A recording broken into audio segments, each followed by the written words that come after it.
So this is a video about my psychosis, and I wouldn't wish psychosis on my worst enemy. Psychosis is traumatic. Once you come out of it, the healing is traumatic, and the things that happen in psychosis can be harmful and detrimental to your future. So a little bit about me. I am into spiritualism. I believe in spiritualism. I believe in the law of attraction. I believe in hypnotism. I've studied these things for 15 years. Psychology, CBT, NLP, white magic, black magic, and psychics. That's who I am. That's what I'm into.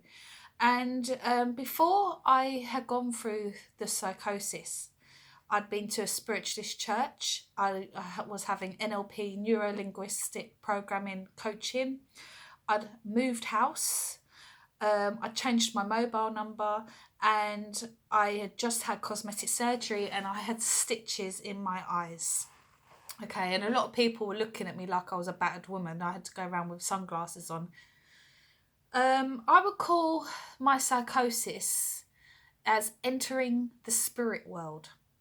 And I remember that I hadn't slept for a week. I remember going, I haven't slept for 3 days. I remember thinking, I haven't slept. And even though I'd lie in bed at bedtime, I wasn't actually sleeping, I was thinking. And I wasn't sleeping at all. And I just moved house. And I remember when I tried to open up a cupboard and the door wouldn't open. And then a week later, the door opened. And I believed that somebody had been in the flat. I believed that the woman's husband had been in the flat. And I remember believing that everybody was being hypnotised. And I do believe people are hypnotised through life. But I went to a different dimension with it. I spent 3 days writing a 15-page email, which probably to other people they found quite disturbing. I pawned all of my gold. I took all of my gold jewellery to the pawn shop and pawned it so I had money to run away from evil. I drove to Brighton to try and find my sister, but I couldn't find her, so I thought she'd moved house. I kept driving on motorways, high speed, countryside lanes, going round and round and round. I drove for miles without a map, without not knowing where I'm going, and eventually I ended up at a travel lodge, stayed the night at a travel lodge, and even though I was there, I was kept going in and out, having smoking, and I wasn't sleeping at all. And I drove for so long that when I got to a petrol station, I parked up in the car park in the petrol station, and my car literally broke down when I got there. And I didn't know what, I fell asleep. Finally, I fell asleep. And I'd been in the car all day, sleeping in the car. And this man knocked on the window. And he's like, you've been sleeping in the car all day. And he said, he talked to the people inside and they were going to call the police. And he said, is there anyone you can call? So I ended up calling my friend. And she turned up with a pickup truck. I told her my car broke down. She turned up with a pickup truck and came to get me and took me back home. And I was telling her why I'd moved, why I'd tried to run away and things like that. And I remember her saying to me, Claire, I think you need to see a doctor. I thought there were cameras in my flat from the previous residents. I thought they were in the light fittings and in the fire alarms.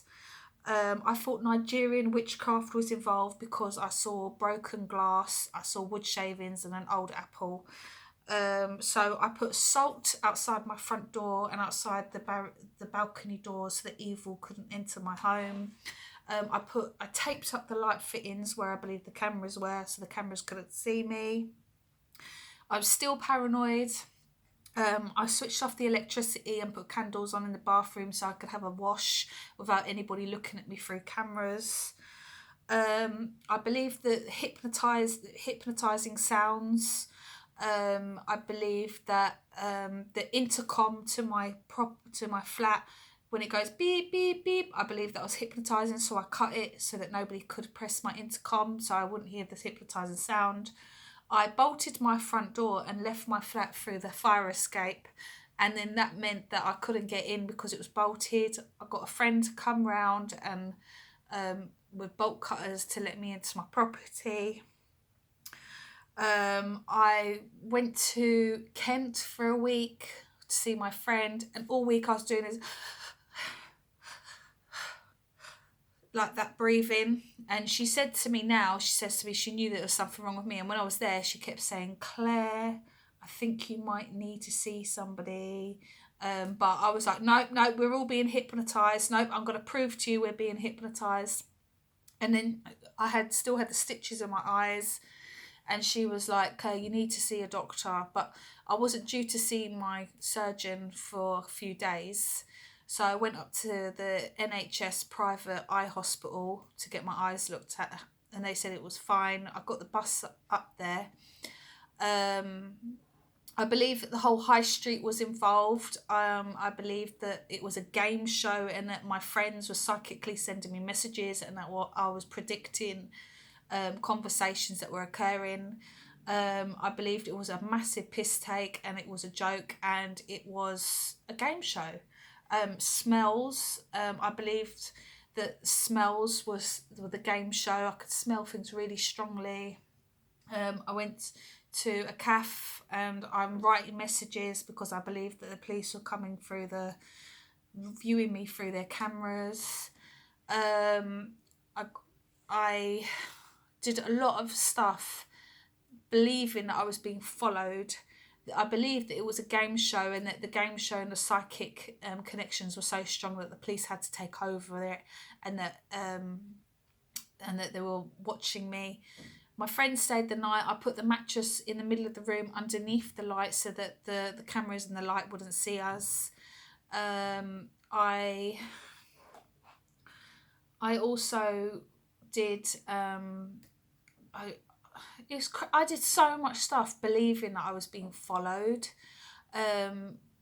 Eventually I got to see the proper surgeon. She took out the stitches out of my eyes, and I remember getting to that appointment thinking, wow, I've done it, I've won the game show. I remember, and then after that I went outside and sat on a park bench, and I was just so exhausted and so tired and wanted to sleep on a park bench. I couldn't get into my flat. I was up and down the high street. I took a rock to my broken down car. I took a rock to try and smash the window to try and get into my car, but it wouldn't burst completely. And then eventually somebody let me in the building. I was accosted by some young boy who came to me extremely aggressively, but where I was in psychosis mode and I believed I had special powers, I just put him in his place, and I think he was quite shocked. I smashed my brand new mobile phone. I just got out on a new contract and smoke started coming out of it with a hammer. I smashed it with a hammer, and I remember thinking, is this real? Did that really happen? Did the smoke really come out? And it did. I remember thinking that I'm not going to let anybody hypnotise me anymore with that's why I got rid of the phone. And then I got a message from somebody, I can't remember how now, and it gave me some really bad news, and I was so angry that I ended up smashing up my whole flat. I threw a 40-inch TV over the 5th floor balcony, a 20-inch TV, my toaster, my printer. I threw a bike over there. I threw a laptop over there, Nintendo Switch. I threw the stock from my business over there. My psychosis, I destroyed probably between £3,000 and £5,000 worth of equipment. I've damaged my property, and when I started throwing things over, that's when somebody phoned the police. The police turned up, they handcuffed me, they took me down into their van. I remember saying to them, this is assault on a civilian. I remember screaming and shouting, and one of the police officers' voices sounded like somebody I know, and I thought it was a piss take, I thought it was a game show. I got taken to the hospital where the police were there with me. I remember flirting with the police, behaving really inappropriately with them, because I thought it was a joke, and I thought, well, if it's a joke, I'm just going to go with it, you know. And then eventually I got taken to a place which I now know is a psychiatric ward, And I remember going crazy, dancing, rocking myself, having fun, shouting, swearing. And I remember there was a few people there, and then they'd go away. Then there was a few people, then they'd go away. And then I remember there was like 10 of them. And that's when I realised that they were coming to get me, because they started walking really slowly. And I remember turning around going, "Don't hurt me." And I remember getting frightened then. And then this doctor came up with some pills, and she was like scared to give them to me. And I thought, no, I'm going to take these because I don't want to get beaten up. So I took them, and that's the last of it. That's when I was in a psychiatric ward. Psychosis is really, really strange. For me personally, I went into the spirit world. I went into the witchcraft world, the psychic world. And it's weird because I do believe in it, but it's like bending reality into a new reality. You know, I do believe in spiritualism. So what do I think happened to me? I don't know what happened to me, to be quite honest. Because the detriment is that I've wasted a lot of money with belongings that I needed, that were important, and they've gone now. I don't have a car anymore because I drove it till it died.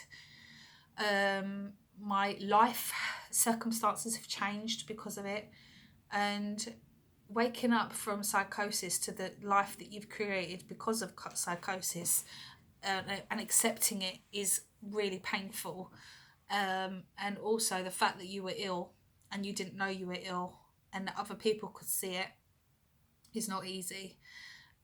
Psychosis, to me, there has to be something that comes out of it. So I do believe that in everything bad there is something good, and this is my video to you. And if this helps you, or this helps of a friend or anything like that, I want you to know you're not alone. It does happen. People do get sick. We can get mentally ill. And I've had a crazy life. I've had a very dramatic, crazy life. So to be quite honest, this isn't really... You can kind of understand why it's happened. I hope this helps you.